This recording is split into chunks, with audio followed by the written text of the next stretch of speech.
That is a Yeah. So first and foremost, guys, welcome back to another episode of Renew Your Finance. We been kicking together some content for you guys, and Rondell sent me an interesting video the other day that I've been trying to figure out how we can relate this into uh, a formidable topic to discuss that people, because we get it. And the video, I think I'm gonna pull this video up and just play a little bit of it. But really, it was interesting to me because of um, it's almost a feeling of despair of where people are, with the economy where it is, with the job situation, the inflation going up as much as it has, and our pay increase is not matching the inflation. And then you got the increase, almost pushing people out of the housing market. Because of the rates, and now we saw the article we had the other day where credit card debt is at an all-time high. I mean, it's at the highest point that it's ever been at. And I mean, people are really frustrated. I think they're scared. I think they have gotten to the point where they don't even, at this point, don't even know where to turn. And we just want to kind of offer, you know, encouragement first and foremost, and then just sort of a way to kind of take a self evaluation and kind of reset, and start looking at things not so much as from a negative perspective. Start looking at what kind of good can we get out of this, and what kind of positive direction can we take it in. So right. yeah, so that's what we want to try to encourage people with this episode, and so we really want to start taking that focus, and we're just gonna talk about it. I mean, that's what our plan is today, because Rondell brought up a good point. It's hard to if, to encourage somebody that is really discouraged and they don't see any way out. You know, it's easy for us on the outside looking in if we're not going through that situation. But me and Rondell both talked about this. We have been in those situations before, and we've had to navigate through those. And we were had, and I'll admit, for me, I can speak for myself. I've had those same thoughts at one point, that I can never get ahead. Um, things are always going on, and why is it that? And I had a habit of looking at what other people were doing. Why is it that they can do these things, or why is it this is happening to this person, and I can't ever catch a break. So, but we're here to not only encourage you, but also to tell you that it takes some effort from your part to, one, change your mindset from a "woe is me" mindset to a "I can do this," and my foundation is going to start with my relationship with the Father, God, and getting a firm foundation on where we want to go, in our lives, and communicate that with the Father, and get on the same path. Because that's really, for me, in my household, and I've seen it happen in other people's households as well. Once you get on that path and you really start focusing in, and you start making those changes and putting in that work, that's when you really start seeing a positive change. It does not happen overnight. You know, we're Right. talking, we are talking. That's the other problem that I think our society has is, once we start down a path, we know we want to change. We start down that path, but it does not happen quickly enough for us. And I think that's where our discouragement comes in, because we're so used to being able to heat up a meal in 30 seconds, you know, and Right. uh, and we Right. ready to eat. So, Yeah. so I I mean think we that's don't just talk my enough. that's not my take on it. But that's what we've been talking about, guys. And we've just really, like I said, I'm going to be playing the video, So before and you play that video, Adrian, yeah, the video format or the social media platform that is used is TikTok. And I know a lot of individuals know that TikTok kind of can be used as a form of entertainment or a form to get attention to yourself. However, these videos are snippets of Right. videos that come from that platform. So I don't think the individuals that you're going to be viewing in this video is using it in the manner that most people are accustomed to them using the videos in, as in Mm-hmm. a form of entertainment, a form of getting likes, or whatever the case may be. Um, so when you look at it, try to be open minded to the individuals that you're listening to in those videos. Some of them are really pouring their heart out in the Right. videos, and I understand that most of us are say that, hey, that's not the platform um, or the method of communication that they should be using to um,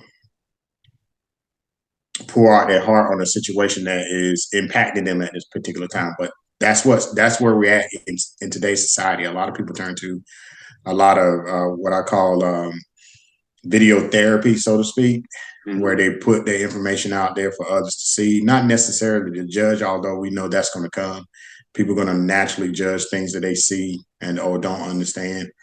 But in the case of this video, it's something that's very relevant, that's happening right now today, maybe in your communities. Maybe you even know someone that has experienced some of these things, whether they are on one side or the other in regards to the subject that we're discussing. So when you listen to what they're saying, don't get caught up in too much of their gestures, hand movements, and things of that nature. You know, but when you're listening to what they're saying, try to have an open mind, open heart to what they're saying, and see if it applies to you or it applies to someone that you know. Because there's a lot of people that are currently struggling with one thing or another in life. So that's the only disclaimer that I wanted to give before you review the video. Hey, I All have a right. question. How are we like affording life right now? Writers, actors, UPS workers, everybody going on strike. I have come to the realization that they just not paying nobody.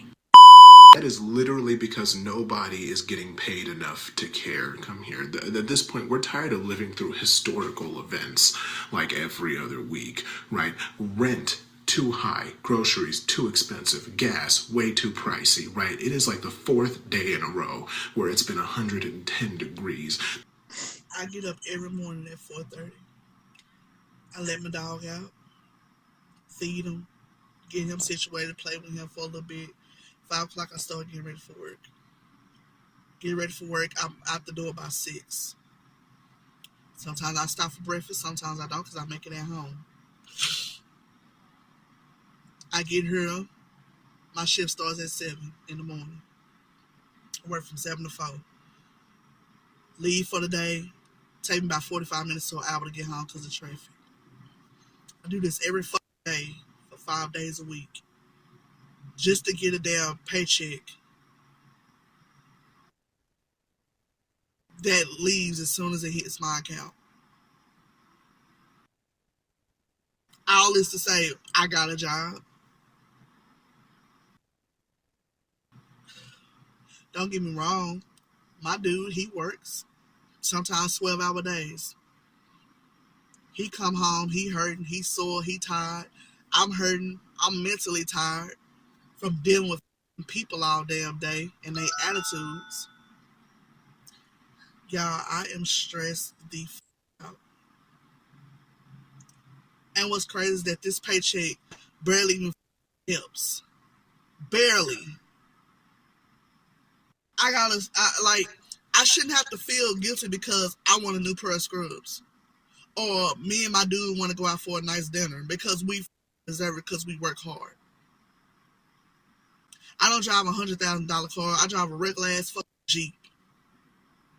He drives a regular damn SUV too. I don't wear Jordans. I don't do all that. I live a very simple life. The only splurge I have is getting my nails and my feet done here. I just started YouTubing how to do my own damn hair. I shouldn't have to feel guilty because I want to do something for myself. Y'all, I'm so stressed out. I need to clock in at 7 o'clock, which is literally in 2 minutes. And I'm at work. I just don't want to go in this bitch.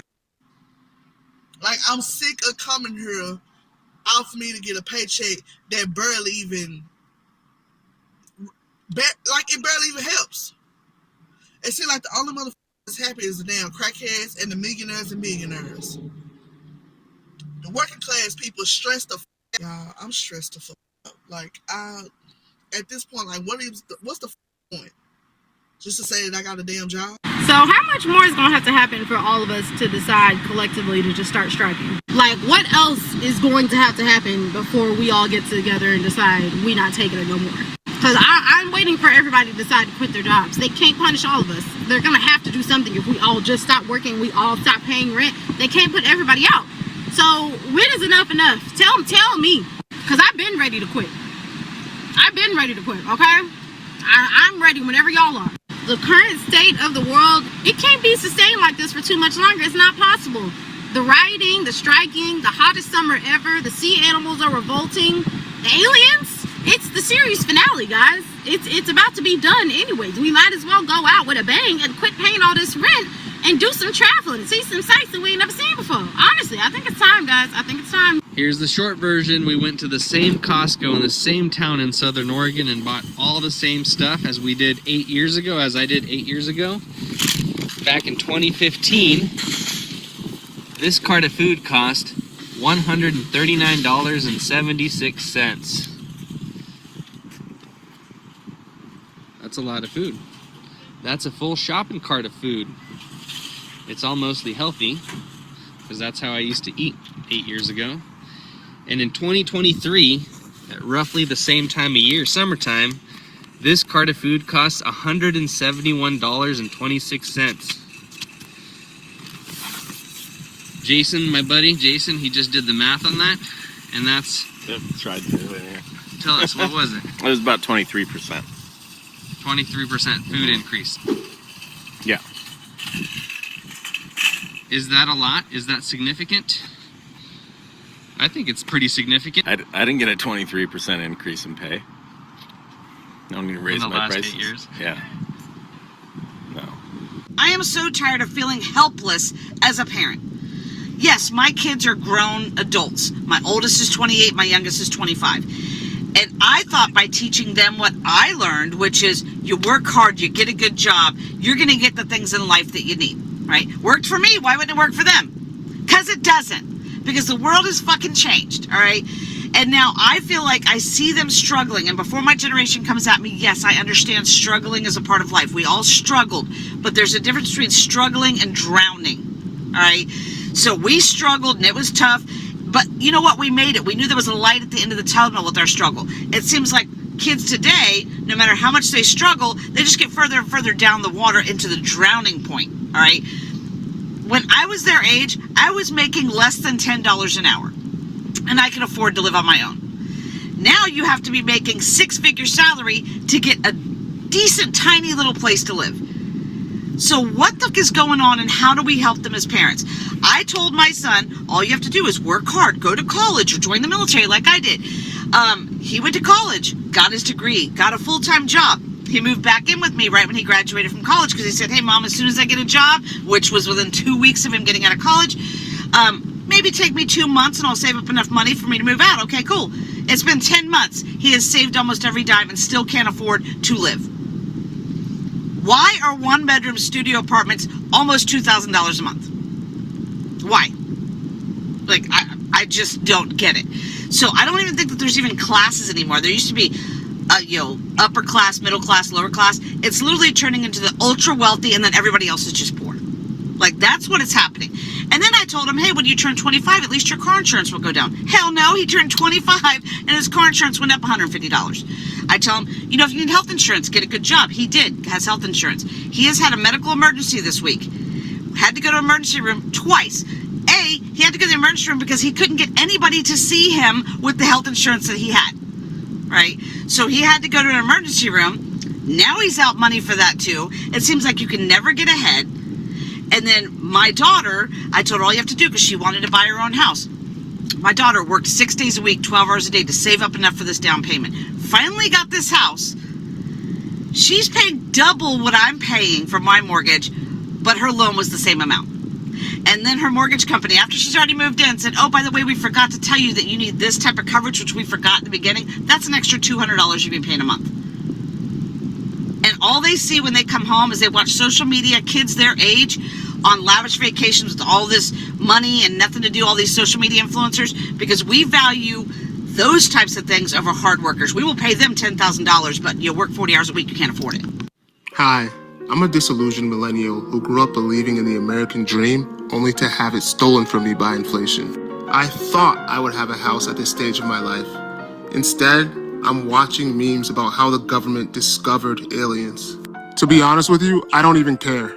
Why? Because this stupid news isn't gonna help me buy a house. I digress. After sitting camera off through a bunch of meetings at work, I decided to take a quick Target break to make myself feel better. I went to Target to make myself feel better, but it only made me feel worse.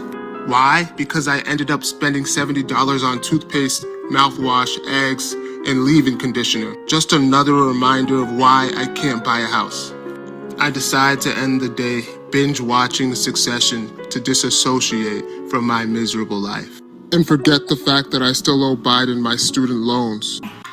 Hey, I have a question.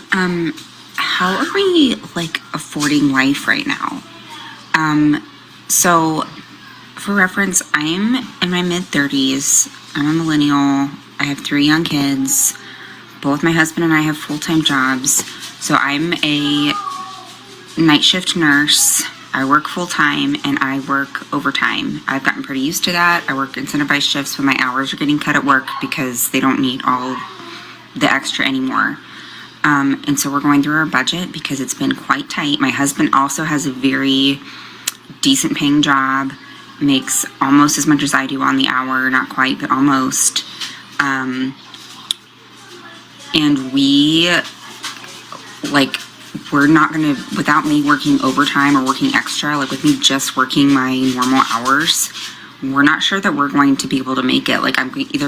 Somebody's gonna have to pick up a second job or we're gonna have to do something. We don't live, the house that we bought is, we don't live in an expensive area. We live in the Midwest. We bought this house in 2017. It's not anything extravagant. Our kids go to public school. We drive old cars.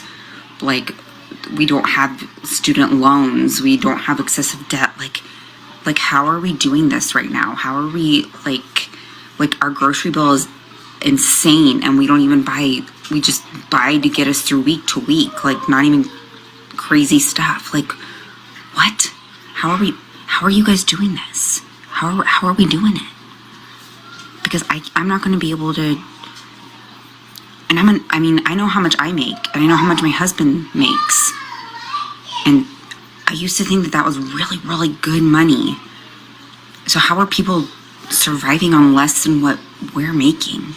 And I used to think that was a lot of money. We're in the 6-figure range combined. And we're barely, like I said, we're barely cutting it. And we're not extravagant people. We don't have recreational vehicles or anything. We don't go on vacations, nothing.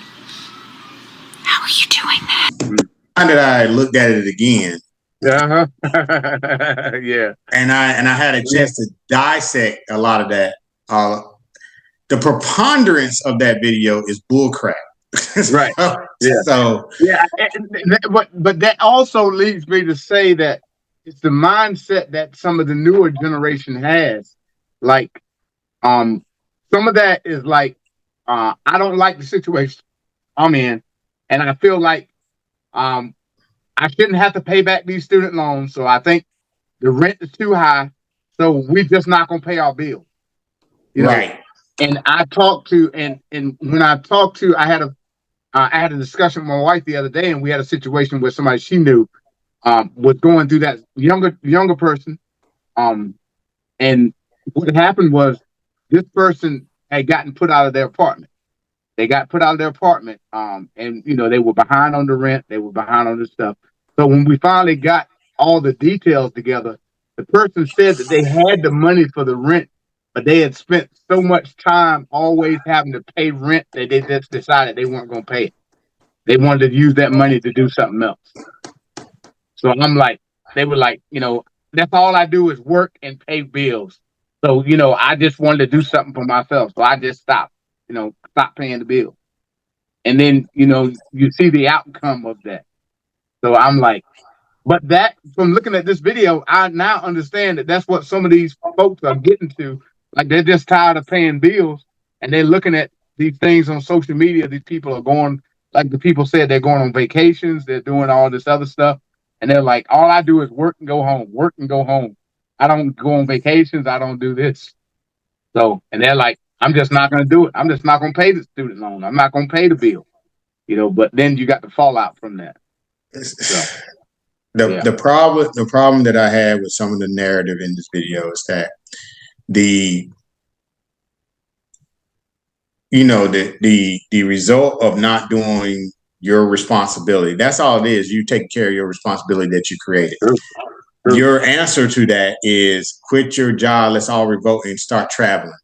Right. The little young girl with the hair. I'm like, okay.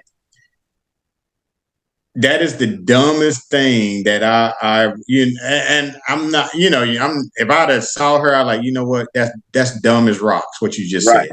Right. You're traveling with what? What revenue, what income are you going to travel with? Well, in course, your case, you could just do your hair or whatever the case may be and find some guy to probably fly you out.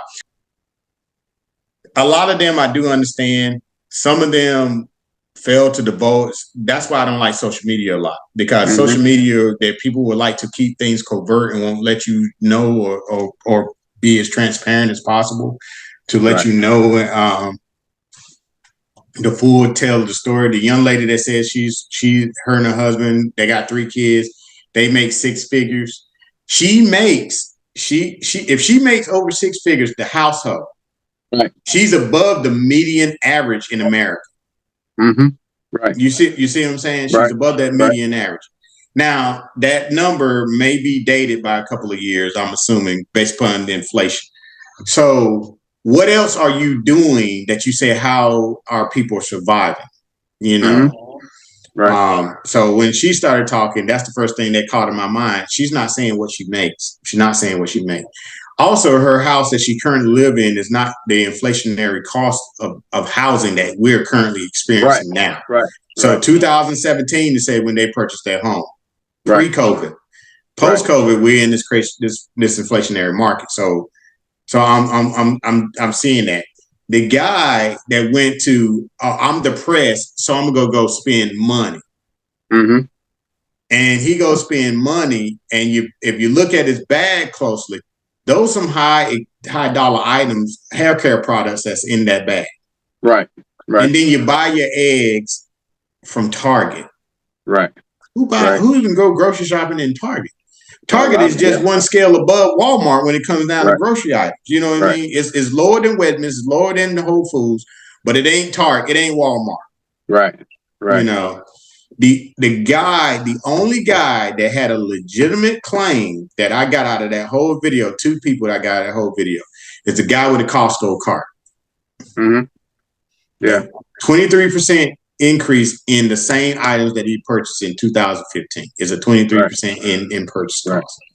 And based upon his friend said, I haven't gotten a 23% pay raise in order to support that, to accommodate that increase in there. And then the other one, the young lady that sat in there, her problem is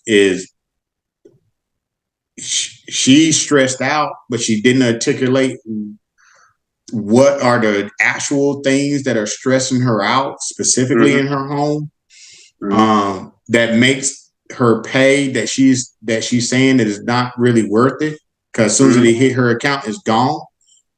Then when it hits your account, what's absorbing it? That's where you have to get into the meat potatoes.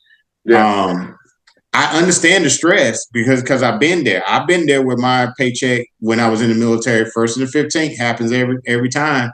And on the 1st, when it hits on the 1st, it's already spent by the 5th. It's gone. or it hits on the first expense by the 20th. And now you're in that lull period. You got 10 solid days before you get paid again. Right. Yeah. 10 solid days, one full tank of gas, and you're wondering how you're going to get to where you need to go versus where you want to go. Right. And you're looking at that needle hard. So what are you doing to make it through the gap? You're swiping it. Right. When you got these personal struggles as outside the financial things that are going on in our society today, where you got consumer goods that you normally would purchase 30%, 20 to 30% lower 2 years ago. And then you have a house that you're purchasing now, and that same house was $100,000 to $200,000 less. Now, that's a lot of mental stress. A lot of people are going through a lot of mental and emotional and physical stress that's manifesting in their bodies. That's where the physical come in. And it's all because of, the challenges they're facing. I understand that some of the challenges they're facing is based upon decisions that they're made, but I do believe that people are coming into the realization that they made some decisions that were just not good for them or their family, and they're trying to make that turn. But when you're trying to make a turn in the economy right now, you're making X. X was good 2 years ago. Right. $60,000. The average median household here in Virginia is about $67,000. That's what a household makes in Virginia. Mm-hmm. And from what Virginia is saying, that is more than enough to live in Virginia. Now, I did not go back and look at the actual date of that statistic. I believe that statistic was made, pre-COVID, right. Because there's $67,000 is, in my opinion, is not enough money to live in the state of Virginia right now. The state of Virginia still has the same taxation rate, which is, I think, it's 5.8%. That's on food, goods, and I think that's actually what your state taxes is charged at. And then you compound that with federal tax, whether you be on the low end or the median or the high end. Some of us is probably right there in the middle, majority of us in the middle. So that taxation that you get when it hits your paycheck area is between 18 to maybe 26%. Let's just give or take a percentage on that. Right. So when you finally take home that, your $67,000 a year may be mid to high 40s. Mm-hmm. Yeah. And then you compound that with ever increasing rent costs. Right. The rent in all areas, just not this area. Some areas are going down, but this area is not. Has gone up. Where you get a 1-bedroom apartment, right? Maybe in Spotsylvania and Fredericksburg, $1,500 a month. Mm-hmm. You multiply that by 12, that'll give you probably well over $16,000 a year that you're probably paying in rent. And I'm guessing now. Right. When it comes down to rent. And I may be on the low side because I don't have my calculator in front of me like I normally do. So that's rent. That's $16,000 off the $48,000 that you take home that you got. That's your net. And so now you subtract that 15 to 16,000 from that. Now you're in the 30s now. You're in the 30s real hard already. So let's just say you got a car payment. The average going car payment right now is between $500 and $600 a month. That's car payment. That's not operating expenses. That's just the car.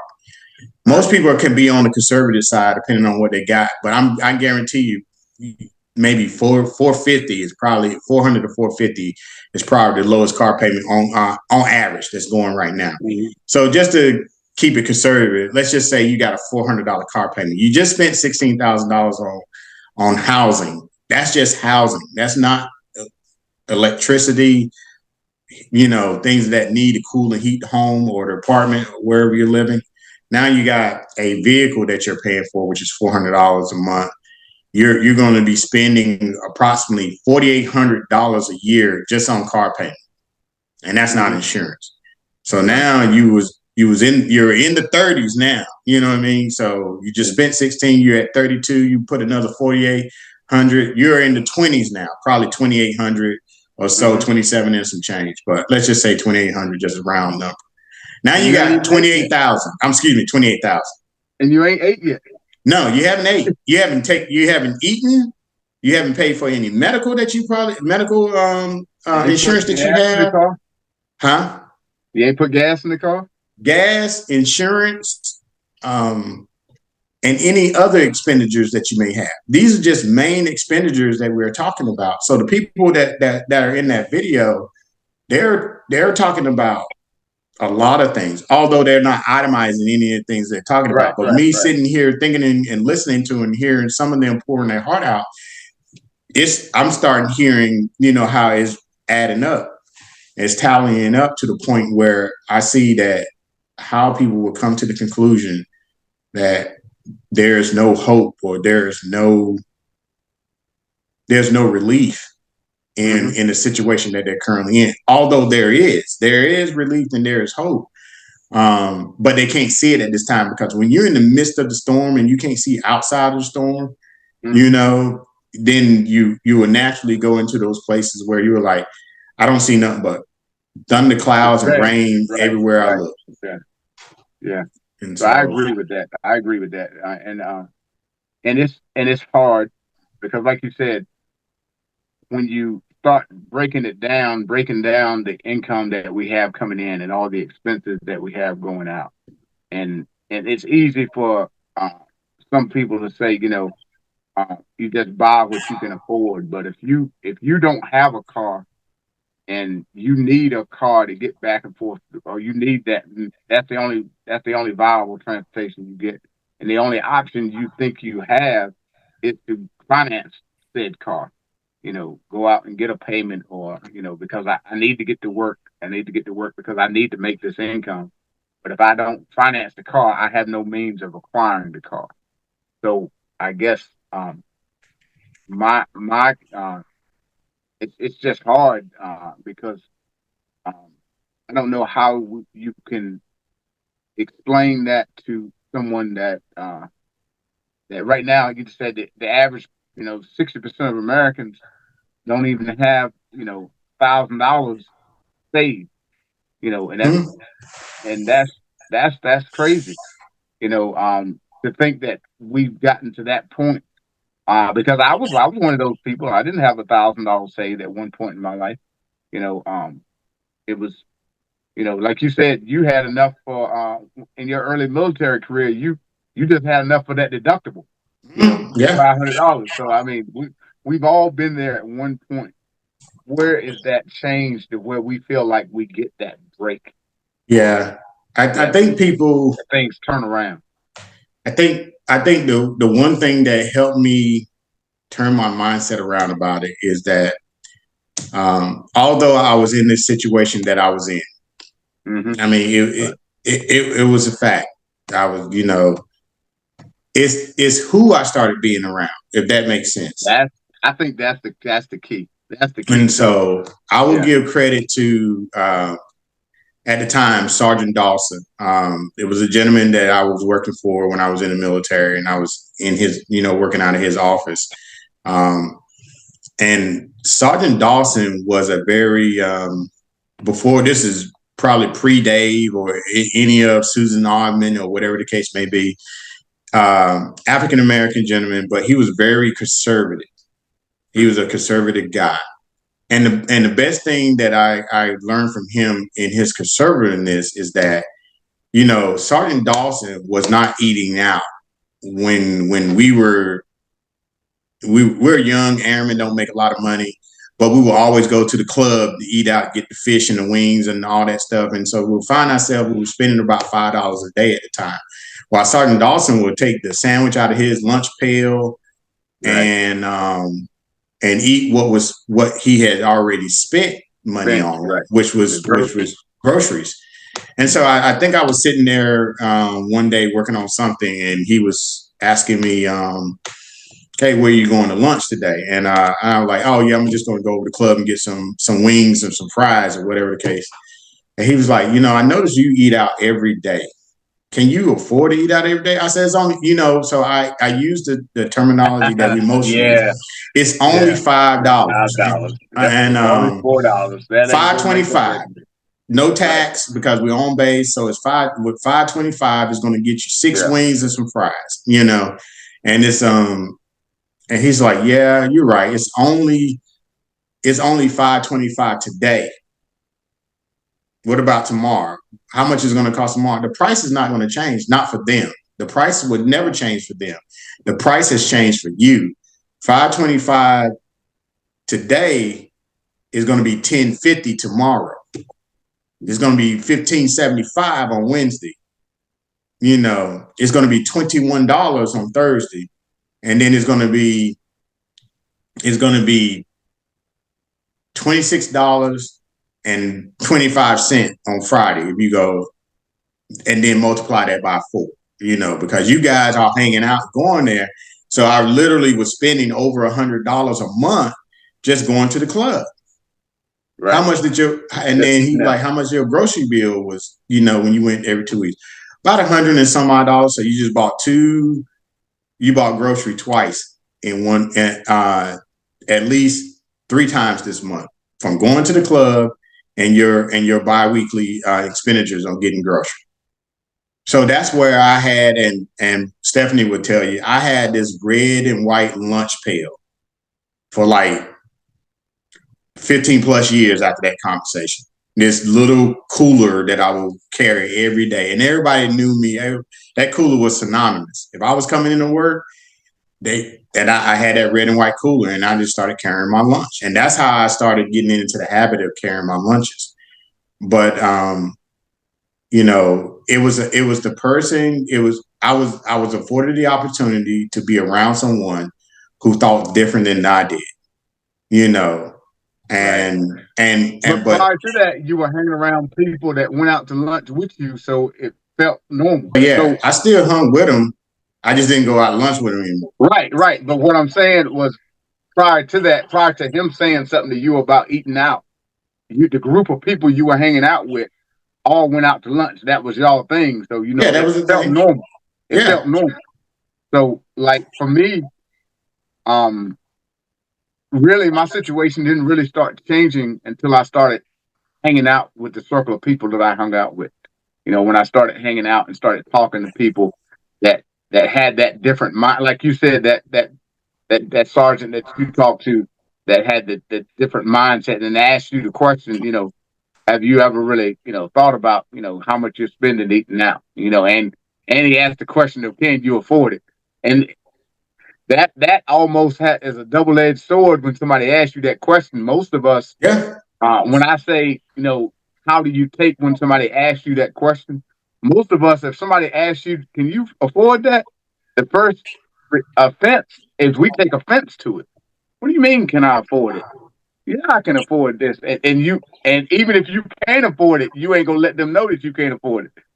I mean, in this case, I've always been a person like, there's nothing you can't ask me. I ain't gonna tell you the truth. Right? No. I'm just saying the natural, not you per se, but I'm just saying the natural reaction from most people. Right. For most people, if you were to say that to, like, I've got family members or I've got friends that if I was to say, you know what, man, can you guys really afford to be going out every weekend like this? Most people would take offense up to it. Like you said, they'll talk about everything under the sun, but when it comes to finances or different things, they really take offense to it. Well, I think some of that offense comes from how well do you know the person that you're posing that question to? So Sergeant Dawson has already became a personable person. He started shaping me to be more of a better airman at the time, and a person, because he's a Christian. And I wasn't a Christian at the time, so I wasn't saved at the time that Sergeant Dawson approached me. But the way he carried himself and the way he didn't forcibly try to impose his thoughts and ideas on me. It was subtle, and it was gentle, and so I had already he had already had an impression on me. And I think sometimes when we're trying to impart information into people, we don't develop that relationship with them. You know, it's one thing when you're just pushing information. This is what it is. There's no need to have, that's Webster Dictionary. There's no need to have a relationship. It is what it is. It is another thing when you're trying to get people to see something that you're seeing that's happening to them and you don't have a relationship with them. And then you're trying to come in and say this. And so I believe what you're saying is that people get offended. I'm like, yeah, I do. There may be an offense there, but the offense, I believe, is not based upon it's twofold. I believe it is the question, but it's a personal question. And who you to ask me such a question, because you don't know me like that. We're not personable enough for you to ask me like that. We're personal enough for certain things, but not that, you know.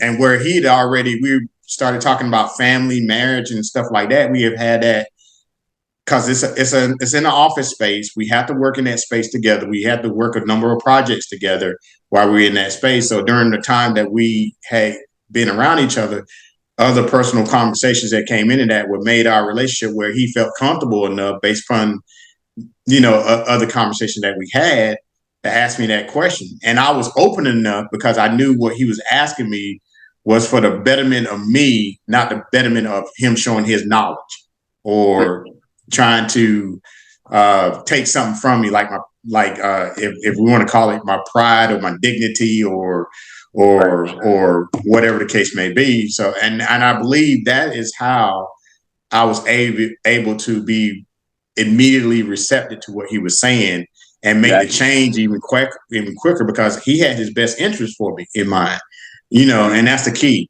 He had my best interest, in mind, and not whatever I would perceive that he would have in mind for his own enjoyment or entertainment. Right. Okay. And I relate it also to the fact that if I see somebody that I really care about and I know that the bridge is out and they headed down that road and I have knowledge that the bridge is out.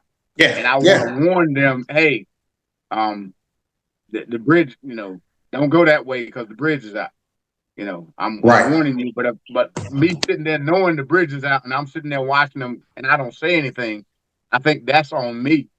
But like you said, the key is to how are you going to formally relate that to them to where they don't take offense and they make that detour, they make that change. But when I'm talking to a coworker, so to speak, there's a coworker that I mentor. There's several of them that I mentor, and we're discussing, having general conversation, and we've been working, you know, closely for a number of years now. And they had divulged some personal things to me that I would think that they wouldn't have divulged that to me unless there's a level of trust that's been established. And when they come to me about X, you know, I'm thinking about doing X. I'm like, okay, how is that going to benefit you and your family if you do X? I'm just curious. And when they are able to, you know, articulate that freely, and then they say, man, maybe that's not probably the right way. I said, you know, based upon what you're telling me and based upon what we're discussing now, it may not be right now, maybe not be right later, you know, if it's going to put you in this situation, you know, and that's where we have developed those relationships. I think relationships is the key to people gaining understanding about certain topics that may be personable to them. You know, even a psychologist, even my therapist is probing me now because she knows that she needs to develop a level of trust with me. Because we all have our circles, right? You're in my circle. A number of other gentlemen in my circle. My wife is in my circle. Certain family members are in my circle. So there's safe places where I can be me and expose myself to them and not have my guard up to a certain degree. And your guard up can be a form of offense when somebody come at you with something. Right. Where she knows that. And so she knows that. So I think it's the same thing in any subject. And now that we're talking about finance, the people in that video, it seems to me that there's probably no one in their circle that can relate to what they're going on to, so that where they turn to the video to have their outlet. The outlet. They got to vent. They got to vent because right. Yeah. And But I think and I think with the venting, another thing that helps, especially when you vent and then you have other people that join in on your side. True. I think that kind of soothes you and makes you feel better. So when you're venting and you're talking about how bad your situation is, and then you have other people that jump in and say, "Yeah, I'm right there with you. My situation is here. I don't know what I'm going to do, or I don't know. I don't see any way out. Nobody's helping me. Nobody's doing this, or I don't think that's a good environment for people to be in. Right, exactly. That's what I'm saying. Yeah, that's what you're saying. Like the circle, and I think that's part of the coping mechanism that I think some people are in, and they get in a circle of people that agree with them, and they kind of cultivate that soil to where it continues to grow, to where it's not going in a positive direction, but it's continuing to fester. So now they still don't see a way out. Yeah, so I would agree with you on that. I would be truly honest, and most people will probably, if they're honest with themselves, when people are venting with other people about the same subjects, the other people want to know that they're not in this alone. So they're kind of happy that you're in that same situation. Exactly. And then that's one. Most people, not all people, I would say most people, when they're going through something, they want to know if someone else is going through the same thing so they can have some relief that they're not going through this alone. And then two, and I lost track of thought, but two, that when you're in those type of circles, it kind of solidifies the situation that you're in. That the situation you're in is normal. So you normalize the situation, and therefore you don't move. So case in point, I've been talking to people, and people have been coming to me over the last couple of days, and as well as and some others, I'm about to change jobs. I'm about to change jobs. Right. And a lot of them are in a situation where they don't like where they're at, but they're all together complaining about where they don't like to be. Right. You know what I mean? And so when they talk to me and they're asking me why I'm leaving, I tell them, I say, what is the incentive to stay? If we're all saying the same thing, that, the situation that we're currently in, if that's the narrative that's playing out, and we're all saying the same thing and we're not moving, then we're also saying that we have decided to stay where we're at.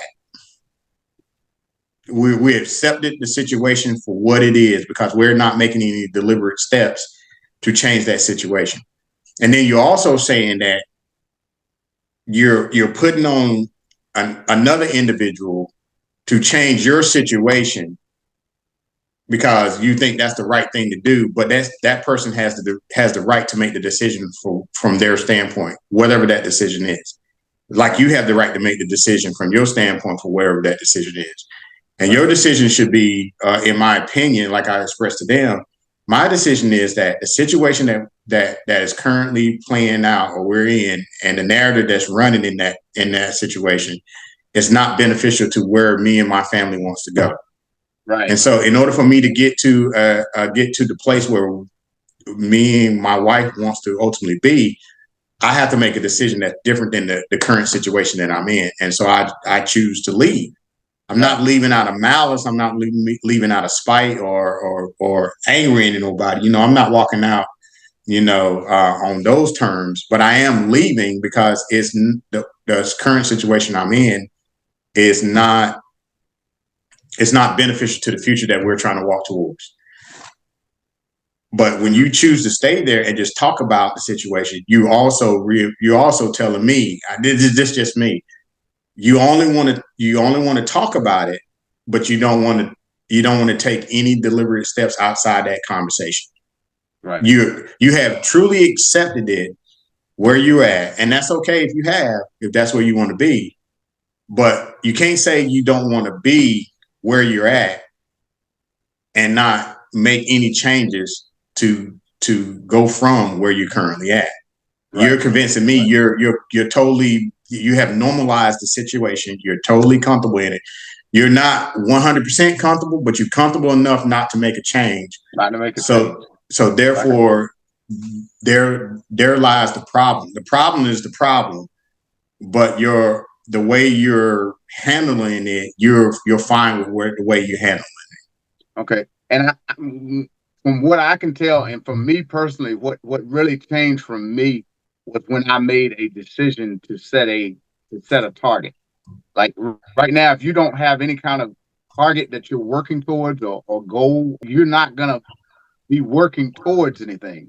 So back when I first got to Virginia and I was working at the furniture store, I didn't really know how to sell furniture. I stumbled into a job in Goldsboro, and then I came up here, and just because I had a little bit of sales experience at that furniture store, I was able to get the job up here, at the furniture store. And I'm looking around at the the other people that I'm working with, just kind of seeing, how they're, what their goals are, where they are, how long they've been in retail sales, how long they've been doing this, and, what some of their outcomes have been. And, and I'm evaluating myself. And that really led me to change some of my goals about what I wanted to do, especially when I met my wife, DeShonda. I wanted to, I didn't want to be there. And I made steps to change that situation. So I set goals. I wanted to go back and get my degree because I felt like IT, going into computers, was the area that I wanted to take my career. I didn't want to be in sales. I didn't want to work every weekend. So I took deliberate steps to change where I was at the time. And I say that to say that if we don't set a goal or a target to the direction we want to go, we'll never get there. I would agree. It's easy to say that I want to, it's easy to say, I want to have all my bills paid off. Okay, you made that statement. Now you write that. Now you write that down, and then you start taking taking those deliberate steps to get to saying I want all my. How do I get all my bills paid off? Okay, I evaluate where I am now. This is where I need to be at, or this is where I need to go, and then you take deliberate steps. And I think a lot of people, in my opinion, don't set those guidelines for where they want to go and then break it down into smaller pieces. I mean, it seems so overbearing if you look at it from a big picture. Like I should have, yeah. I think you were internally motivated to do such a thing. And so not all people are internally motivated, even though the situation that is staring in front of them, they're still lack that internal motivation like you did. The situation that was staring in front of you was the fact that you were working in a furniture store, you had limited experience in sales. However, you were on the cusp of getting married, or you were dating, and you were seeing the quality and caliber of a woman that you were going to be either dating or going to marry, and you looked out how that situation will play out based upon the situation you're currently in, and you made an internal decision, goals as you called it, to let's try to turn this thing into a certain direction, so that way the now is not the later. But that's internal motivation. There are people who are internally motivated, and then there's some people who don't have that internal motivation that need extrinsic or motivation from the outside. And that's where I believe predominant people are currently at. There's no one in there around them that some people cannot even see that they can be motivated by. You know what I mean? Because at the time you were working at the furniture store, you have yet to meet, the people at Ashland Christian Center, them. You were most predominantly around your family for the most part. You and I was communicating. I believe I was in the military at the time. Yeah. We were communicating. 97, 98. Yeah, but your nucleus, your nucleus was not. There was no circle, so to speak, that was formed. But that didn't stop you from where you was trying to get to. There's people who need a community around them, like a church, so to speak. Need a church family, a church community around them to help usher and guide people to, or, you know, like baby steps. You need to push them out there to take one or two steps in the right direction, and until they get their legs up under them and get the momentum to accomplish what ultimately they're trying to accomplish. But relationship is a catalyst of that, because you were with her, y'all became, you know, familiar, and then relational, and now married to each other, and therefore that was a motivating factor for you to make a change. And I'd say it was one motivating factor. I ain't gonna say it was the motivating factor, because you always been driven in some capacity than another. Whether it be you see another person selling more than you, nah, that guy ain't selling more than me today. You know, or where you want to go in life. You always had that drive in you, that internal drive, where people had to be externally driven to certain things. Some people naturally are naturally internally motivated. Like, I don't like this, I'm finna hustle and I'm finna get up out of this situation. That's just how it's going to be. You know, by hook or by crook, I'm finna get out of this situation. Yeah, and that's just how it is. They just stay, you know, and a setback is a learning experience for them. That's how they take a look at it, because they're going to learn from that setback and know not to do what they did then again in the future, and they just keep driving. You know, where others take a setback and it can be detrimental to them. You know, that's it. It's over. And that's where someone need to come in and grab their hand and say, "Hey, look, and pull them along. Yeah, it happens to us all. We had that setback, but you can do it. If you stop now, I'll be 100% real with you. How the kids say it, you know, you're not going to be able to do it. Right? Yeah, you definitely fail. Yeah, don't stop now." And then the third thing that I think, and we can discuss that further, is that some people look at what other people are doing in their life, and I don't mean from a monetary thing. Let's just look at it from life. He got married. He has a wife. He has 2+ kids. You know, I need to do the same thing. I need to get married. I need to have 2+ kids. Stuff like that. Everything is not good for everybody. Right. You know what I mean? It's not. But we everybody, we're in a day and age where everybody, the originality has taken a back seat to imitation. You know, we want to imitate like this. So you're a cybersecurity engineer. Oh, in order to live like him, I need to be a cybersecurity engineer. Not necessarily. Right. You know, I mean, that's a good career field by all means. It's a great career field to go into, but that may not be your niche. You know what I mean?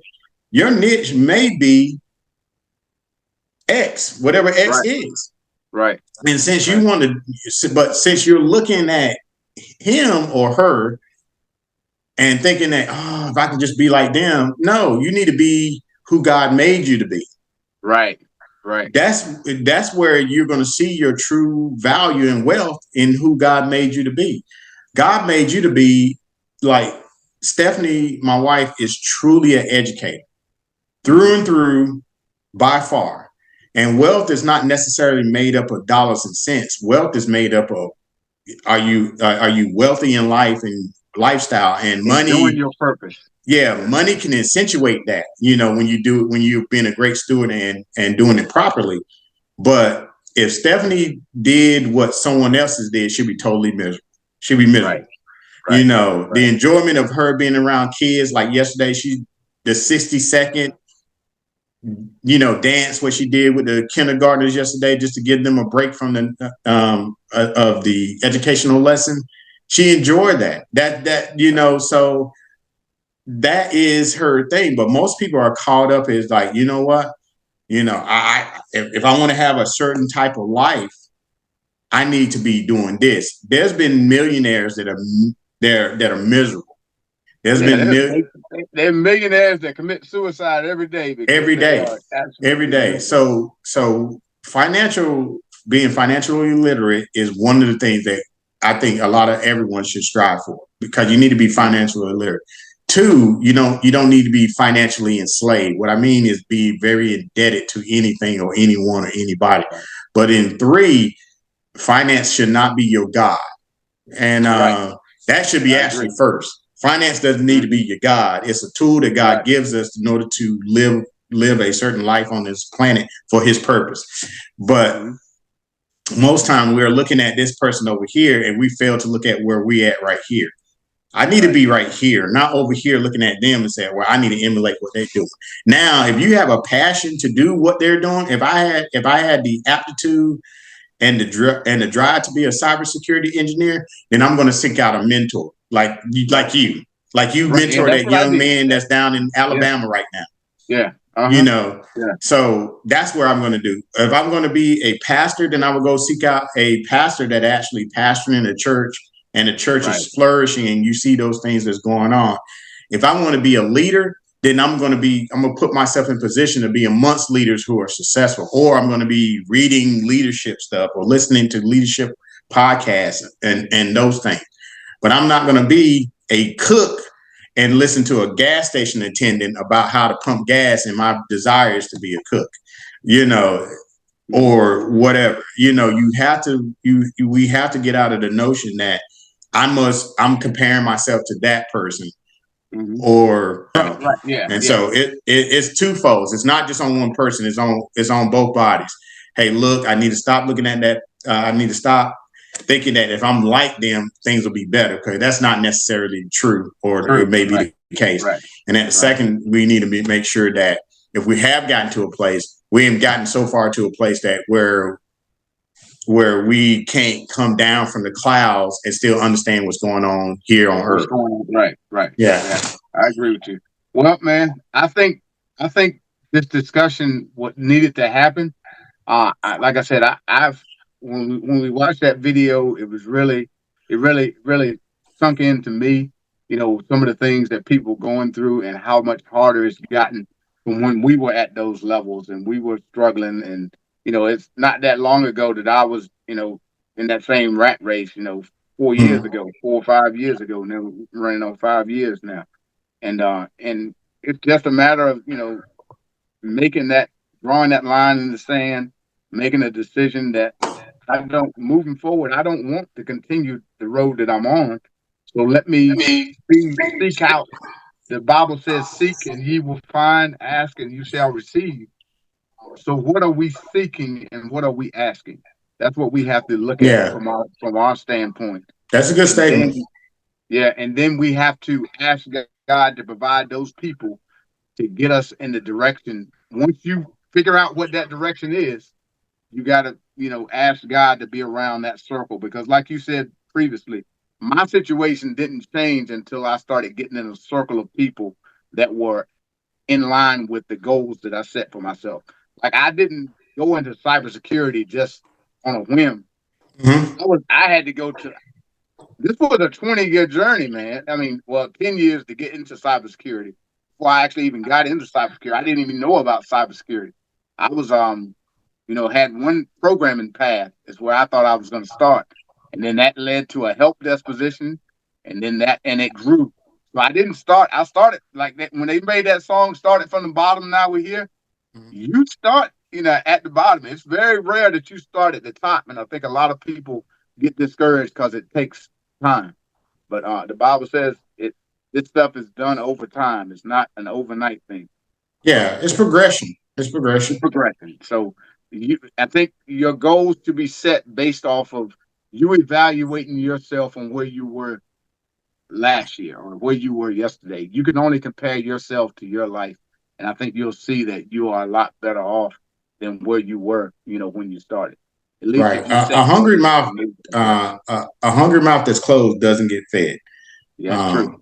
That's 100%. Yep. And so works and faith are like when the twins activate to form in what we call a blessing, or but sometimes we don't want to apply one with the other. We either lack the faith or we lack the works. We don't want to do the work, but we have a lot of faith. We got a lot of it, but we don't want to apply any work to the faith that we got. We don't want to make them equal. I'm just going to do this here and I'm going to have my faith here, and then sometimes it's the opposite. I'm doing all of this here, but I have a low faith. And when I see people doing this here, they got more faith in their own ability than God's ability. And that's crazy. Right. Yeah. And that's the equation of craziness to me, because that means man is putting himself first. You're your own God, you're your own idol. You have more belief in your own ability than you have in the ability of God. But once you put God ability right there and you put your works in there, then God will show you that even though your works were good, my abundance was always better. You know what I mean? Right. Yeah. And so, really, yeah. And like you said, really, and I'll be honest, for me, from my personal perspective, I've always thought that I was walking in faith and believing God for certain things. But like you just said, I was putting my own works for achieving these goals. Or like I said before in a previous video, that I was putting my credit score. I realized God revealed to me that I was putting my credit score and what that credit score could provide for me over what, like you said, God provided for me. And when I took that credit score out and I said, look, I'm trusting in you to provide these things that I need, not necessarily what I want all the time, but I need, and I'm trusting you to provide it. And when I made that switch and took that other thing, that other idol for me off the table, it just totally flipped my whole situation.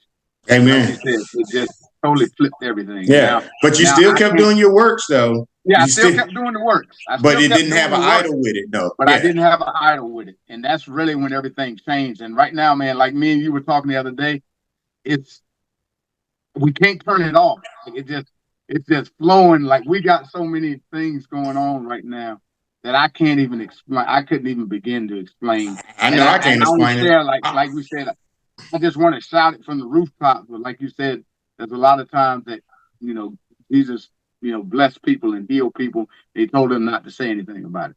So, yeah, because he's going to use you in such a way where it's going to have the effect that you want to have.